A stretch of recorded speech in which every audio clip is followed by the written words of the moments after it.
ఓం గం గణపతియే నమ ఓం నమ శివాయ ఓం శ్రీమాత్రే నమ సర్వమంగళ మాంగళ్యే శివే సర్వార్థ సాధికే శరణ్యే త్రయంబకే దేవి నారాయణ నమస్తే.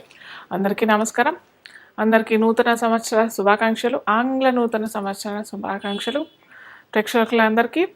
అయితే మనకి ఇంతకు ముందర లాస్ట్ టైంలో నేను ఒక్కొక్క రాశి వాళ్ళకి 2025 ఏ ఏ రాశి వారికి ఎలాంటి ఫలితాలు వస్తాయి, అవి మన తెలుగు పంచాంగంతో సంబంధం లేకుండా కేవలం ఆంగ్ల సంవత్సరం దాని ప్రకారం మనము ఏ రాశులకి ఏ ఏ మార్పులు జరుగుతాయి, ఎలా ఉంటుంది, ఇవన్నీ నేను ఇన్డెప్త్గా చెప్పాను లాస్ట్ వీడియోలో. సో ఈ రోజు ఏంటంటే మనము త్వరలోనే మనకి ఏ రాశులు ఎఫెక్ట్ ఎలా వస్తున్నాయి, ఏవి ఎలా ఎలాంటి మార్పులు వస్తున్నాయి అని చూసినట్టయితే మనకి ముఖ్యంగా మార్చ్లో షష్టగ్రహ కూటమి అనేది జరుగుతోంది. క్రితం మనకు 2019 సంవత్సరంలో కూడా షష్టగ్రహ కూటమి ద్వారా మీకు అందరికీ తెలిసిందే. మనకందరికీ ఎంతోమంది జ్యోతిష్ శాస్త్ర నిపుణులు మరియు శాస్త్రవేత్తలు ఎన్నో రకాలుగా చెప్పారు. ఖచ్చితంగా ఏదో సంఘటన జరుగుతుంది, అది మానవాతీతానికి పెద్ద ఆటంకాలు తెస్తుంది అని చెప్పేసి ఖచ్చితంగా చెప్పాము కూడా.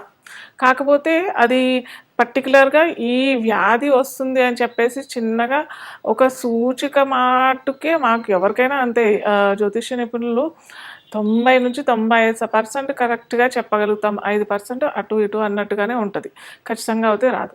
కాకపోతే అక్కడ కూడా ఇది ఏంటంటే దేశగోచారం ప్రకారంగా చూసిన సంఘటన అనమాట. కాబట్టి మనకి ఎలాంటి ఫలితాలు వస్తాయని చెప్పేసి ఈ షష్టగ్రహ కూటమి వల్ల మనము అప్పుడు చెప్పగలిగాం. అందరూ జ్యోతిష నిపుణులు చెప్పారు, ఖచ్చితంగా చెప్పారు, ఫలానా తారీఖు ఈ పంచగ్రహ షష్టగ్రహ కూటమి వస్తుంది, దానివల్ల ఏ ఏ రాశులు ఇబ్బంది పడతారు కూడా ఖచ్చితంగా చెప్పారు. కాకపోతే అక్కడ ఏమైందంటే గురుబలం పోయింది. అక్కడ బృహస్పతి ఒక్కసారి ఒకే సంవత్సరంలో మూడు రాశులు అటు ధనురాశి, వృశ్చిక రాశి, మకర రాశి, ఈ 3 రాశులు ఎఫెక్ట్ అయ్యాయి. ఒకే సంవత్సరంలో 3 రాశుల్లో బృహస్పతి లేదా శని భగవానుడు, అంటే బృహస్పతి అంటే గురు కనుక మారినట్టయితే ఒక ప్రళయం జరిగే అవకాశాలు చాలా ఉంటాయి. కానీ ఇక్కడ మనకి షష్టగ్రహ కూటమిలో కూడా పెద్దగా మార్పులు అవుతాయి. అంటే దేశగోచారము మనము ముఖ్యంగా మనం చెప్పేది ఈ షష్టగ్రహ కూటమి, దేశగ్రహ గోచారము ప్లస్ రాజకీయవేత్తలకి రాజకీయాలు ఎలా అవుతాయి, వాటి వల్ల ఎలాంటి ఫలితాలు వస్తాయి అనేసి మనము ఈ తూచాతాయిగా మనం చెప్పగలుగుతాం.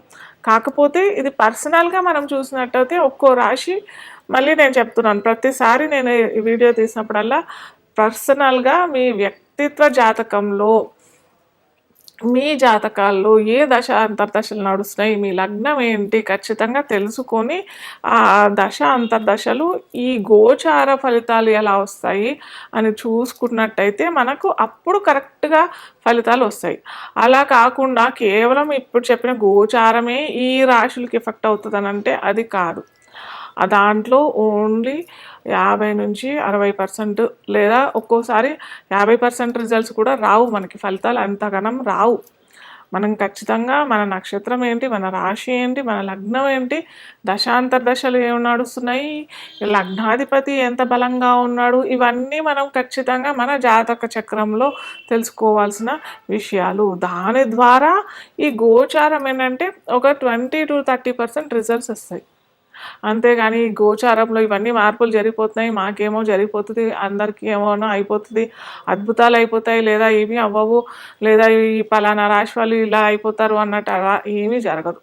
కాకపోతే మనకి తూచాతాయిగా మనకి ఏ రాశిలో ఈ గ్రహాలు కలయిక నడుస్తుంది. యాక్చువల్గా గ్రహ కూటమి అంటేనే, షష్టగ్రహం అంటే 6 గ్రహాలు కూటమి అంటే కలుసుకొని ఆ రాశిలో అది కూడా 2 రోజులే జరుగుతుంది సంఘటన. ఎందుకంటే ప్రతి 2.5 రోజులకి చంద్రుడు మారిపోతాడు. చంద్రుడు ఒక రాశి నుంచి ఇంకో రాశికి మారిపోతాడు. కాబట్టి మనకి ఇక్కడ చంద్రుడిని కలుపుకుంటే రవి ఇక్కడ ఉంటాడు, శని భగవానుడు వచ్చేస్తాడు 30వ తారీఖుకి, మార్చ్ 2025 మనకి 30వ తారీఖు ఈ సంఘటన జరుగుతోంది. అయితే అది కూడా 2 రోజులే జరుగుతుంది. అప్పుడు రవి, శని భగవానుడు వచ్చేస్తాడు, బుధుడు వచ్చేస్తాడు, శుక్రుడు ఉంటాడు అక్కడే, రాహు కూడా అక్కడే ఉంటాడు. ఈ గ్రహాలు బుధుడు కూడా అక్కడే ఉంటాడు కాబట్టి ఈ గ్రహాలన్నీ ఉంటాయి కాబట్టి మనము ఆ 2 రోజులు మనము షష్టగ్రహ కూటంగా మనం తీసుకుంటాము. ఆ రాశి అంటే మీన రాశిలో పడుతుంది కాబట్టి మీన రాశి వాళ్ళకి ఎలా ఉంటుంది, అలాగే మిగతా రాశులందరికీ కూడా ఎలా ఉంటాయి మనం చూస్తాము ఇప్పుడు తుచతాయిగా. అయితే ఇంకొకటి ఏంటంటే ఇక్కడ తెలుసుకోవాల్సింది చాలా ముఖ్యమైన విషయం ఏంటంటే ఈ ఒక ఆర్క్ లాగా వచ్చేస్తుంది అనమాట. అంటే మనకి 2 రోజులు షష్టగ్రహ కూటమి ఉంటుంది. తర్వాత 2.5 రోజుల తర్వాత చంద్రుడు వచ్చేస్తాడు. తర్వాత 10-15 రోజులకి రవి మారిపోతాడు. మళ్ళీ బుధుడు వెళ్ళిపోతాడు. రాహు మనకి కుంభరాశిలోకి వచ్చేస్తాడు.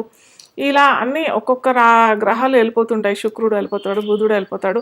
ఇవన్నీ వెళ్ళిపోతుంటాయి కాబట్టి ఆ పంచగ్రహ కూటమి అనేది కూడా మెల్లిమెల్లిగా వీడిపోతుంది. కాకపోతే ఇక్కడ ఈ పంచగ్రహ కూటమి అనేది కూడా 10-15 రోజులు మనకి అయితే 7 లగ్నాలకి మటుకు కాలసర్పదోషం వస్తుంది. అయితే చాలా మటుకు అందరూ చెప్పేది ఏంటంటే కాలసర్పదోషం అనేది కాలసర్ప యోగం అని చెప్పబడుతుంది. మన పూర్వీకులు చెప్పిన విధానం అయితే ఈ కాలసర్పయోగము దేశగోచారంకే వర్తిస్తుంది, కానీ పర్సనల్గా వ్యక్తిత్వ జాతకానికి ఎటువంటి ఇబ్బంది ఉండదు అనేసి చెప్తారు. కానీ కొన్ని లగ్నాలకి మటుకు ఒక్కొక్క 12 రకాల ఇవి కాలసర్పదోషాలు ఉంటాయి. సో ఒక్కొక్క కాలసర్పదోషం ఒక్కో విధమైన ఫలితాలు కూడా ఇస్తుంది. ఇన్డెప్త్గా ఎప్పుడన్నా వీలుంటే నేను చెప్తాను ఒక్కొక్క కాలసర్పదోషం ఏ విధమైన ఫలితాలు ఇస్తుంది అని చెప్పేసి మరిన్ని వీడియోస్లోను. అయితే అలా ఈ 7 లగ్నాలకి మటుకు ఖచ్చితంగా ఈ కాలసర్పదోషం అయితే వర్తిస్తుంది.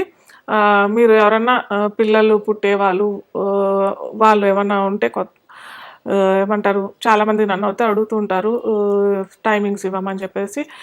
దయచేసి ఈ కాల సర్పదోషంలో కాకుండా వేరే లగ్నాల్లో చూసుకోండి మీ పిల్లల పుట్టుక. ఇదొక్కటి మన చేతిలో కొద్దిగా ఉంటుంది.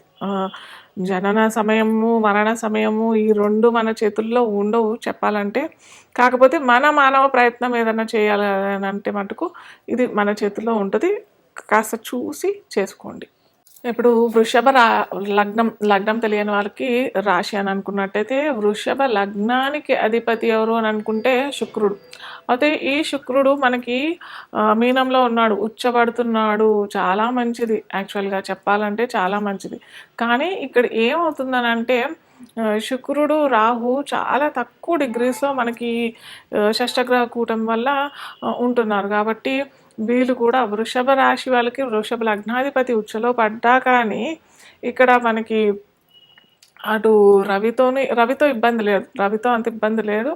రాహుతో, శని భగవాన్తో వీళ్ళందరితో కొద్దిగా 0 డిగ్రీస్లోనే ఉంటారు. 4 డిగ్రీస్లోనే కొద్దిగా అంతర్యమే ఇద్దరి మధ్యలో, ఈ ముగ్గురు మధ్యలో ఉంది. కాబట్టి శుక్రుడు ఇవ్వాల్సిన ఫలితాలు ఉచ్చ ఫలితాలు అంటే ఉచ్చలో ఉన్న శుక్రుడు నేను చెప్తాను మళ్ళీ ఎలాంటి ఫలితాలు ఇస్తాడు అంటే, కానీ అలాంటి ఫలితాలు ఇవ్వకపోవటానికి కొద్దిగా కారకుడు అవుతాడు. కాబట్టి ఖచ్చితంగా వృషభ లగ్నం వాళ్ళు కూడా శుక్రుడు అని అంటే శుక్రుడికి అధిదేవత ఎవరు అని అంటే అమ్మవారు మహాలక్ష్మీదేవి.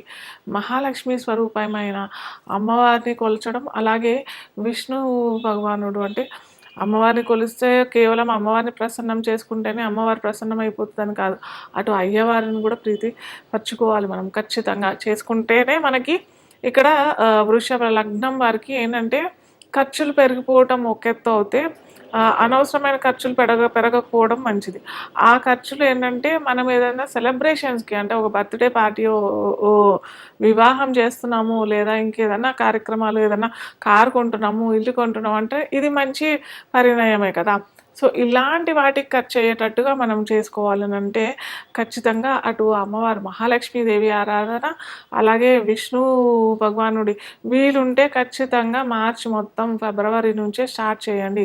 విష్ణు సహస్రనామాలు, మహాలక్ష్మి అష్టకం చదువుకుంటే చాలా మంచి ఫలితాలు వస్తాయి. అలాగే కొద్దిగా ఎక్కువగా తెలుపు వస్త్రాలు వేసుకోవటానికి ప్రయత్నం చేయండి. తెలుపు పూలతో అమ్మవారి ఆరాధన చేయండి. కలువలు కూడా చేస్తాను, మీ దగ్గర ఉన్నాయి, వసతి ఉంది, లేదా మనకి గులాబీ రంగు కలువలు కూడా వస్తుంటాయి కదా, కమలాలు వస్తుంటాయి. సో ఆ కమలాలతోనూ కూడా చేసుకోండి, చక్కటి ఫలితాలు వస్తాయి.